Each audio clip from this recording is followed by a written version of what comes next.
Assalamualaikum warahmatullahi wabarakatuh. Waalaikumsalam warahmatullahi wabarakatuh. Halo teman-teman, perkenalkan saya Maulana Lazuardi dari Kader 2021, Pimpinan Komisariat Ikatan Mahasiswa Muhammadiyah Fakultas Hukum Universitas Muhammadiyah Yogyakarta, yang pada kesempatan kali ini akan menjadi moderator pada podcast kali ini. Yang di samping saya adalah Mas Dwi Bagus selaku Sekretaris Umum Pimpinan Cabang AR Fahrudin periode 2021-2022. Begitu Mas? Betul sekali. Baru selesai langsar.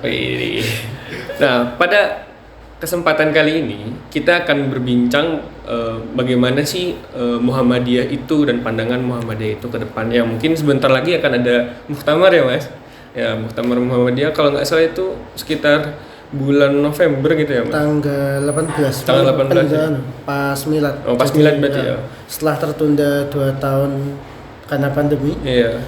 Dari rencana awal 2000 berapa itu? 2015, 2020 ya, 2020 kemudian baru bisa dilaksanakan di 2022. Iya ya. Berarti udah mulai ini ya, udah lama gitu ya Muhammadiyah sekarang itu udah masuki abad kedua gitu ya Mas ya.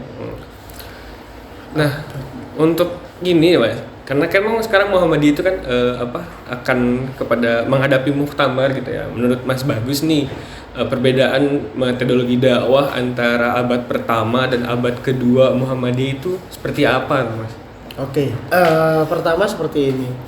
Muhammadiyah telah memasuki usia yang sudah 109 ya. Yeah. 1912 sampai sekarang 2022. Pada muktamar satu abad itu muktamar di Jogja tahun 2010.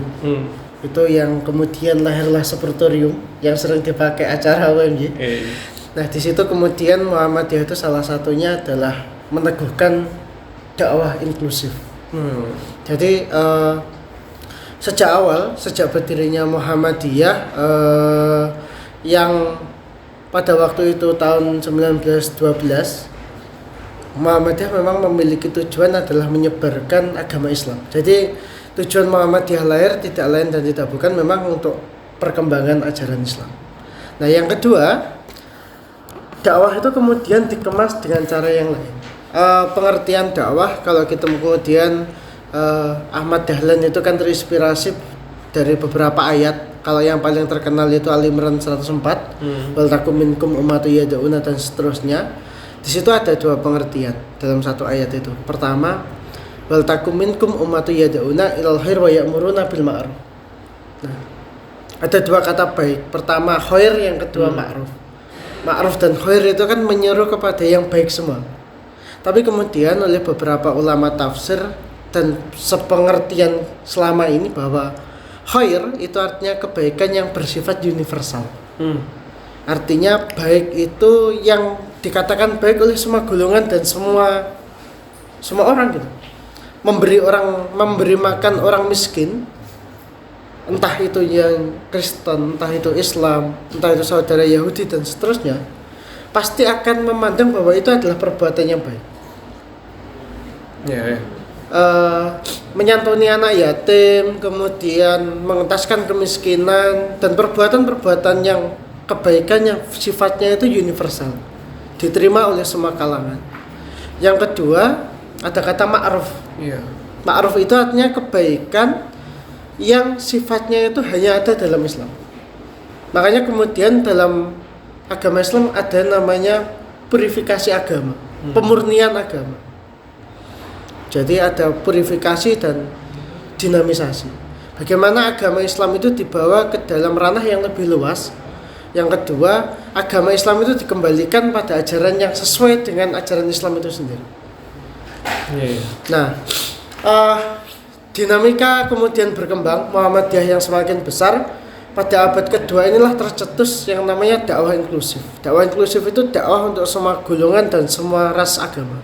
Walaupun pada prakteknya sejak berdirinya Muhammadiyah itu sudah melakukan itu. Contoh sekolah Muhammadiyah. Saya salah satu orang yang saya naturalisasi ya di Muhammadiyah itu adalah naturalisasi dan seorang mu'alaf itu. Karena sebelumnya bukan orang Muhammadiyah. waktu dulu. Kemudian ketika selesai sekolah SD, saya nggak keterima di sekolah negeri, keterima di sekolah Muhammadiyah. Padahal kalau kita membaca, karena teman-teman hukum kita bicara undang-undang. Kalau dalam undang-undang itu pendidikan, kesehatan, dan pendidikan kesehatan itu merupakan tanggung jawab dari negara. Iya. Betul nggak? Betul. Nah, nyatanya negara tidak mau saya ditolak oleh sekolah negeri. Berarti kan negara tidak mau menerima saya. Iya. Nah, ketika negara tidak mau menerima saya, untung masih ada Muhammadiyah yang mau menerima saya untuk sekolah. Iya. Sama mungkin teman-teman yang tidak keterima SNMPTN, SBMPTN, dan kemudian keterima di UMY. Ya, bersyukurnya adalah masih ada Muhammadiyah yang masih mau menerima jenengan gitu.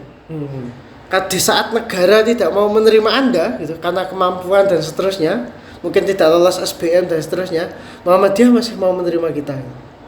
Iya, betul. Artinya Muhammadiyah hadir untuk semua golongan dan tidak hanya orang Islam tapi semuanya. Yang kedua, kita lihat dari segi kesehatan. Ini dulu belum bicara abad kedua. Kesehatan Muhammadiyah di PKU. Saya pernah di PKU beberapa bulan, satu tahun lebih di PKU Jogja dan Gamping. Kasusnya banyak, Mas. Kasus dinamika sosialnya sangat banyak. Ada orang misalkan melahirkan di PKU, orangnya nggak jelas, anaknya ditinggal di PKU, itu sering. Banyak kok. PKU Jogja itu sering itu ngalami. Jadi ada orang melahirkan entah itu dari daerah merah. Teman-teman kalau di Jogja nanti pelajari daerah merah di Jogja itu mana saja di sekitar kota Jogja. Melahirkan di PKU, nanti infusnya dicopot sendiri, ibunya pergi itu, anaknya ditinggal di PKU. Sering itu. Dan Muhammadiyah itu yang adopsi itu, yang ngurusi anaknya sampai anaknya kuliah, sampai jadi sarjana, sampai jadi orang, dan sampai sekarang dia nggak tahu ibunya siapa. Ya Muhammadiyah. Dan itu terjadi sejak dulu kala di PKU itu. Tanpa memandang dia orang Muhammadiyah, dia orang Islam, ya kita menghidupi mereka. Setiap tahunnya berarti ada kasus itu gitu ya? Iya, bahkan hama sering gitu. Itu dulu. Nah, kemudian Muhammadiyah itu kan dulu terkenal dengan gerakan tajdidnya ya, manhaj tarjih dan seterusnya. Nah, kemudian Muhammadiyah itu kemudian meneguhkan, ibaratnya abad kedua itu meneguhkan dakwah inklusif itu seperti apa. Karena kalau dulu kan bias, itu gerakan yang terjadi secara natural tanpa adanya sebuah konsep ataupun pandangan secara teoritis gitu, seperti apa dakwah inklusif dan seterusnya. Nah, pada abad kedua itulah sejak di Muktamar Jakarta eranya almarhum Buya Syafi'i Ma'arif itu kemudian mulai muncul bibit pandangan bahwa kita akan meneguhkan dakwah inklusif itu sendiri. Maka di abad kedua Muktamar 2005 di Malang, 2005 udah mulai muncul embrio, 2010 2015. Di 3 muktamar itulah kemudian melahirkan 3 Trisula Muhammadiyah. Ada Majelis Pemberdayaan Masyarakat, kemudian ada Lazismu, kemudian ada MDMC. Itu secara kelembagaan. Iya. Ada kebencanaan, pemberdayaan dan filantropi. Berarti Lazismu itu masih baru-baru gitu ya tuh? Baru. Lazismu itu 2002 kalau nggak salah. 2002 ya? Iya. Hitung udah 20 tahun. Tapi secara matang, secara konsep kelembagaan itu belum lama. Tapi gerakan Lazisme Agraria ini mulai terasa, sangat terasa. Iya. Nah, mulai dari gerakan filantropi pendidikan dan seterusnya. Tapi apakah hanya berkutat di majelis itu? Enggak. Ada namanya Majelis Pelayanan Sosial. Majelis Pelayanan Sosial, kemudian ada MPM, ada MPS, ada MDMC, kebencanaan, ada klinik berjalan dan seterusnya. Nah, disitulah kemudian secara keorganisasian dibentuk model dakwah inklusif. Tapi sebenarnya praktek dakwah inklusif, dakwah terbuka itu sudah sejak lama di Muhammadiyah itu berjalan. Ya itu tadi ya, mulai dari pendidikan, kesehatan, kemudian dari panti asuhan dan seterusnya. Nah, teman-teman, contoh di Jogja lah, kita bicara Jogja. Kebetulan kalau sekarang kan kegiatan saya di BWM di Majelis Pelayanan Sosial. Nah, Majelis Pelayanan Sosial itu adalah dinas sosialnya Muhammadiyah. Dinas sosialnya Muhammadiyah. Kita hari ini memiliki 97 armada ambulan non rumah sakit untuk provinsi tingkat DIY. Itu adalah ambulan gratis. Kemudian COVID-19 2 tahun berlalu, kita melakukan pendataan kurb yatim yang muncul karena COVID. Ketika dinas sosial belum ada datanya, Muhammadiyah DIY itu sudah punya datanya. Dan itu terverifikasi. Nama, alamat, apa yang kemudian dibutuhkan, anaknya bagaimana, kebutuhan mendesak untuk anak itu apa. Ada total 1.300 anak yatim hasil COVID. Hasil COVID. Yang kemudian oleh Majelis Pelayanan Sosial dibentuklah Balai Kesejahteraan Sosial Anak, BKSA. Belum lagi ada gerakan lansia dan seterusnya. Artinya pasca abad kedua sebenarnya gini, sejak awal gerakan Muhammadiyah itu adalah gerakan kemanusiaan yang hadir untuk semuanya, tanpa memandang agama dan seterusnya. Walaupun sebagai gerakan dakwah, ya entitas Muhammadiyah memang secara ini memang gerakan dakwah Islam itu. Tapi secara gerakan sosial itu jauh lebih kuat di Muhammadiyah. Kalau teman-teman melihat sejarah Muhammadiyah ya, yang dibentuk pertama kali oleh Kiai Haji Ahmad Dahlan itu bukan Majelis Tabligh, tapi PKU. Rumah sakit ya. PKU itu dulu majelis, namanya Penolong Kesengsaraan Umum.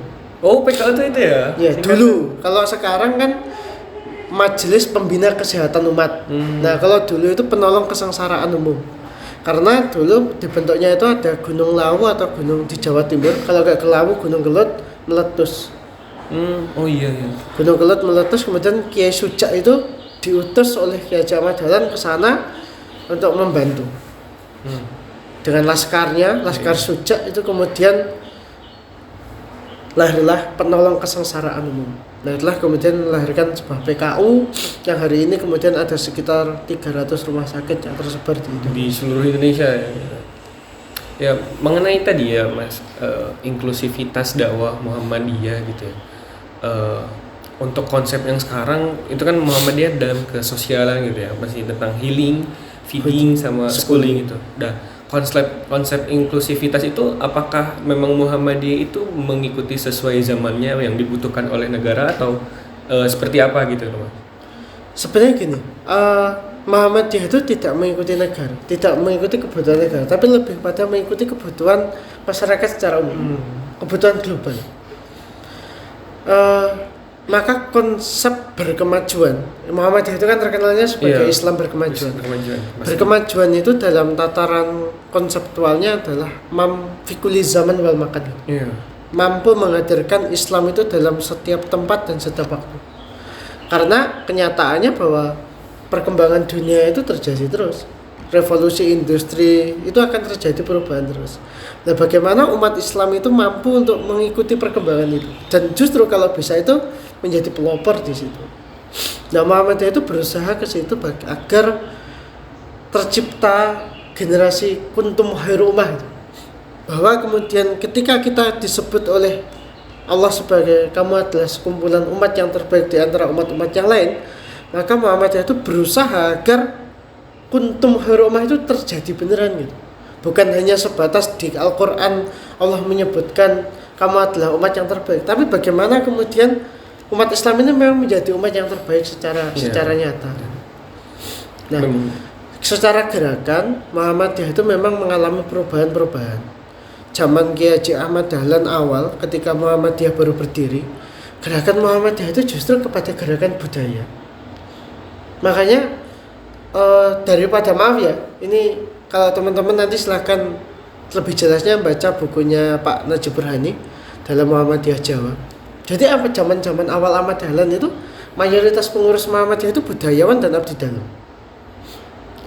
Kemudian ketika negara itu sedang mengalami dinamika politik, guncangan politik era 40-an itu ya, era tahun 1940-an, Muhammadiyah itu lahirlah ideologisasi, masa ideologisasi. Pemimpinnya itu bahasnya masalah ideologisasi dan seterusnya. Sampai itu tahun 60 ya, sampai inilah pergolakan komunis dan seterusnya itu kan lahirlah misalkan kita MKCH, lahirlah Langkah 12, lahirlah artinya masa peneguhan ideologi organisasi. Nah, setelah itu lahirlah sosok-sosok ulama ketika zaman Orde Baru, Pak R. Farudin dan seterusnya. Nah, tahun 2000 ke atas atau disebut Indonesia Baru pada waktu itu lahirlah sosok-sosok intelektual. Jadi gerakan Muhammadiyah dan tokoh-tokoh Muhammadiyah itu biasanya akan menyesuaikan dengan dinamika perkembangan zaman. Mungkin kalau ke depan yang berkembang itu adalah teknologi industri ataupun kecerdasan buatan, ya bisa jadi bahwa tokoh-tokoh Muhammadiyah itu akan lahir dari profesor-profesor yang lebih kepada teman-teman teknologi industri juga. Oh iya Mas, terkait ini gitu ya, memang aku tuh pernah dengar gitu, Muhammadiyah itu memang nggak main-main dalam mewujudkan rahmatan lil alamin, bahwa visi misi Muhammadiyah yang Muhammadiyah buat itu memang itu tuh sangat tinggi dan bahkan susah tidak terbatas oleh waktu dan zaman gitu. Nah, mungkin dalam segi ranah dakwahnya Muhammadiyah itu tidak kaku dan memang tidak terpaku pada satu hal gitu. Nah, dalam mungkin aku pun pernah mendengar bahwa Muhammadiyah itu tidak melarang kader-kadernya untuk berpolitik gitu. Nah, tapi pada zaman sekarang nih Mas, menghadapi 2024 ke depannya, inklusivitas Muhammadiyah dalam berpolitik itu, inklusivitas dakwah Muhammadiyah dalam berpolitik itu seperti apa gitu? Oke, ini hal yang menarik terkait dengan politik Muhammadiyah. Dari dulu masalah politik di Muhammadiyah itu tidak pernah selesai. Pertama gini, dakwah itu kan kalau dalam Al-Quran An-Nahl 125 ya, Utu ila sabili rabbika bil hikmah wal mau'idati hasanah wajadilhum billati ahsan. Berdakwahlah kamu, menyerulah kamu dengan hikmah sehingga menghasilkan sesuatu yang hasanah, yang baik. Nah, Muhammadiyah memandang politik sebagai sebuah dakwah. Pertama itu. Yang kedua, dalam pandangan Muhammadiyah, aktif dalam berpolitik merupakan kewajiban. Sehingga Muhammadiyah tidak anti politik. Tapi bagaimana kemudian dinamika politik Muhammadiyah? Sejarahnya panjang. Muhammadiyah itu pernah mau jadi parpol. Zamannya Ahmad Dahlan. Oh dulu ya? Ya. Yang tapi jadi masyumi gitu ya? Oh bukan. Oh beda? Beda. Jadi Kiai Haji Agus Salim itu pernah menyarankan Muhammadiyah itu jadi parpol. Pada waktu itu di sebuah kongres, tapi ditolak oleh Kiai Haji Ahmad Dahlan. Ahmad Dahlan sama menentang keras akan hal itu. Yang kedua, ketika kemudian lahirlah, sebenarnya sejak awal berdirian Muhammadiyah itu sudah bersinggungan Mas dengan parpol. Ketika Serikat Islam berubah menjadi Partai Serikat Islam, singgungan Muhammadiyah dengan Serikat Islam itu sudah dekat gitu. Bahkan di mana Serikat Islam berdiri, di situ Muhammadiyah berdiri. Tidak jarang kemudian banyak anggota yang kemudian parpol orang Serikat Islam juga merangkap anggota Muhammadiyah, orang Muhammadiyah merangkap Serikat Islam. Sampai akhirnya kemudian masa bulan madu itu selesai ketika terbitlah surat peringatan dari Serikat Islam, pilih Muhammadiyah atau Serikat Islam. Itu zamannya Pak tokoh yang paling zamannya Kiai Haji Mas Mansur. Kalau teman-teman pengen baca ataupun pengen menelisik tentang itu, ada buku bagus namanya Paradigma Politik Muhammadiyah karya Mas Ridho Alhamdi. Di situ dikupas tuntas mengenai dinamika politik Muhammadiyah. Yang kedua kemudian lahirlah Masyumi. Masyumi adalah ya lahir dari Muhammadiyah ya, karena pembentukannya di Muallimin gitu. Kemudian ada juga kemudian muncullah Parmusi. Parmusi itu juga lahir dari Muhammadiyah. Nah, Parmusi selesai lahirlah P3. Jadi kalau kemudian teman-teman ini pengetahuan aja ya, P3 itu cucu dari Muhammadiyah. Walaupun sekarang ada kejauhan ya, maksudnya jarang ada interaksi antara P3 dan Muhammadiyah. Sebenarnya P3 itu ya cucu dari Muhammadiyah. Tapi kalau apa ya, mungkin ya karena sejarah. Iya.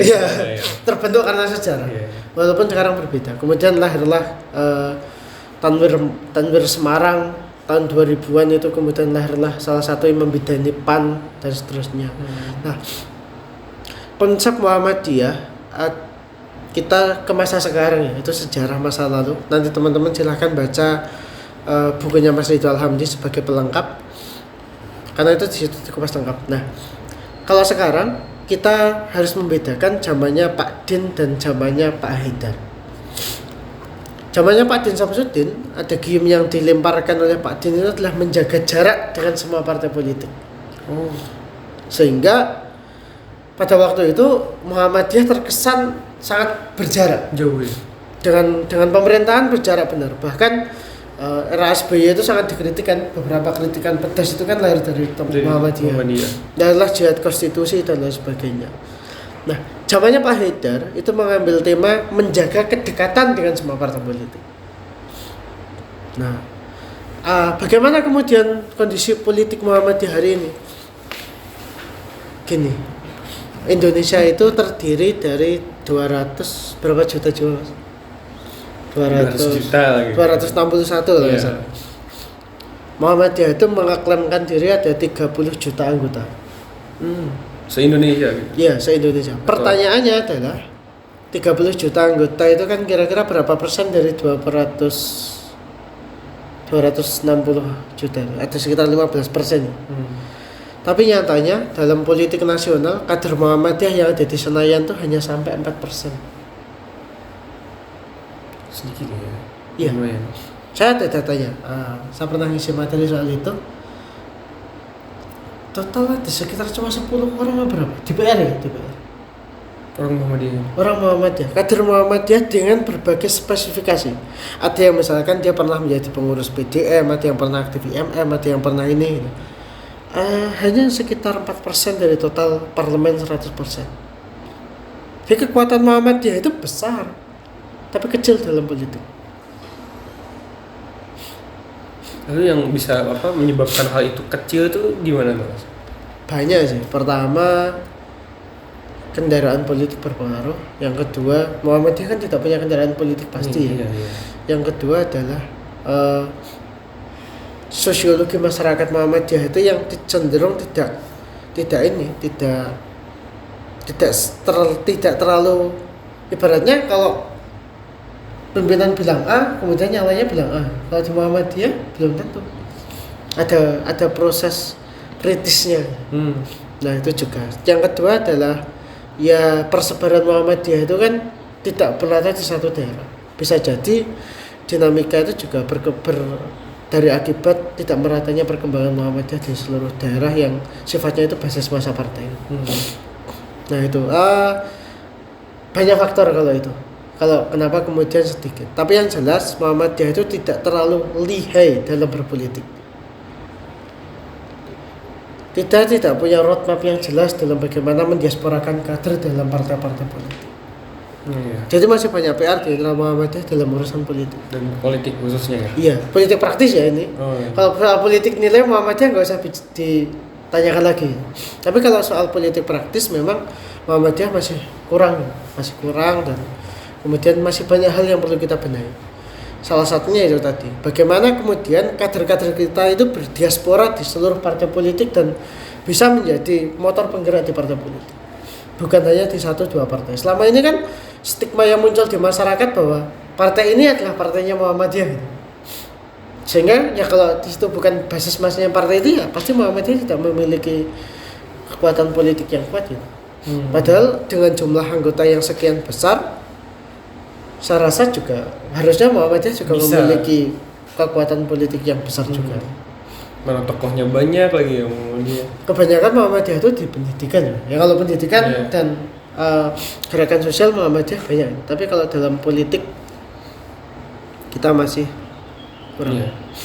Nah, karena memang tadi kita menyinggung tentang politik gitu ya, Mas. Di abad sekarang gitu ya, untuk politik nasional itu kontribusi seperti apa gitu yang Muhammadiyah berikan bagi politik nasional yang akan nanti yang sedang kita laksanakan sekarang gitu pada negara ini. Kalau itu kita buka dulu dari sejarah ya. Indonesia itu kan sebelum ada DPR dulu ada namanya KNIP, KNIP. Komite Nasional Indonesia Pusat. KNIP itu ketuanya siapa? Pertama, Kasman Singodinedjo, orang Muhammadiyah. Muhammadiyah. Presidensial pertama Soekarno, orang Muhammadiyah. Muhammadiyah. Ketentaraan lah, militer, Dari Hizbul Jenderal Watan. Sudirman, Dari Hizbul Watan. dari Hizbul Watan, orang Muhammadiyah. Apa yang kemudian kita jalan? Soeharto, orang Muhammadiyah juga. Ya walaupun terlepas dari ini ya mau ngaku nggak ngaku ya dia orang Muhammadiyah gitu. Bahkan ketika mendekati ini ya, Soeharto itu bilang saya itu adalah bibit Muhammadiyah yang ditanam di bumi Indonesia. Ketika walaupun Muhammadiyah dan Amin Rais pada waktu itu bersih tegang, Amin Rais dan Soeharto bersih tegang, Soeharto mengakui bahwa saya adalah orang Muhammadiyah. Kemudian amandemen undang-undang dari tahun 45 yang kemudian kita pakai sekarang, MPR yang dirasa paling sukses dalam melaksanakan tugas konstitusinya Pak Amin Rais, orang Muhammadiyah. Ada kontribusi secara parlementer, secara sistem hukum dan seterusnya, Muhammadiyah punya andil besar di situ. Termasuk ketika kemudian hari ini sistem hukum kita lemah, ya mungkin ada salah satu dosa Muhammadiyah di situ. Ya kita mengamini akan hal itu juga gitu. Sehingga kalau kita bicara mengenai demokrasi hari ini, tentu banyak sekali kontribusi Muhammadiyah di situ. Reformasi 98, bagaimana sampai kita kemudian merasakan dinamika sekarang ini juga hasil dari teman-teman Muhammadiyah. Khususnya pada waktu itu motornya Pak Amin Rais dari tokoh Muhammadiyah.